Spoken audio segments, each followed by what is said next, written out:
My mother-in-law kicked my girlfriend and me out of her house, saying we would never amount to anything in life, and now that I'm rich, she demands that I give her our house and support her for the rest of her life. I lost my parents at a very young age, around 15 years old. It was a very difficult time in my life, mainly because I didn't have any other close relatives to help me, which led me to live on the streets. After a while, I was accepted into a government program that provided housing, half a minimum wage, and food until I turned 18. This was very beneficial for me as it gave me the opportunity to finish high school and at least find a job. However, when I turned 18, unfortunately, I was removed from the program, and to my misfortune, no job would accept me because I didn't have a home. I didn't plan for this, and honestly, it was the worst moment of my life.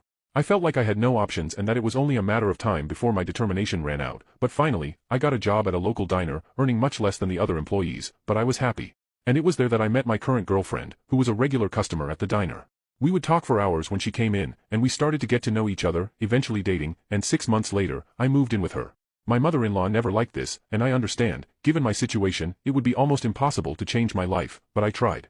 I paid her rent, bills, food, and saved the rest for us to have our own home in the future, and yet, every day I was judged, and every day I had to hear that I was nobody in life, leading to many arguments between her and my girlfriend. Until finally, one day we came home from a date and her mother simply wouldn't let us in.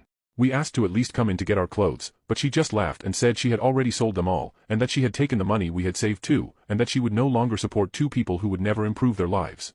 It was a very difficult time, but we stayed together. I asked my boss for an advance on my salary, and I managed to rent a small room near work. My girlfriend also started working, and little by little, we rebuilt our lives. Eventually, we decided to take out a loan and start a diner, which we would work at after our main jobs. Eventually, this diner turned into a restaurant. Over the years, this restaurant became several restaurants. We left our main jobs and started focusing only on our restaurants, and it became our company. It took many years for all of this to happen, but nowadays I can say that I am at the peak of my life. I married my girlfriend, we had 2 children, and simply put, for the first time in my life, I know I don't need to worry about money, and my children won't need to either. However, the problem started when we gave an interview to the newspaper in my city, talking about our entire journey. This interview became famous and went to neighboring cities, including where my mother-in-law lives. After about 3 days, she showed up at our door. Note that this was a big surprise, as we hadn't had any contact with her all these years. My wife didn't want to talk to her, so I didn't let her in and asked what she wanted.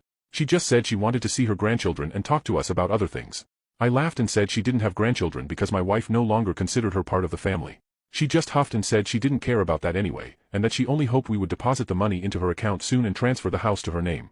I asked what she was talking about, and she looked at me angrily and said, of course, she expected us to give her at least $10,000 monthly and the house we lived in because it was the least we could do after she gave us a place to live.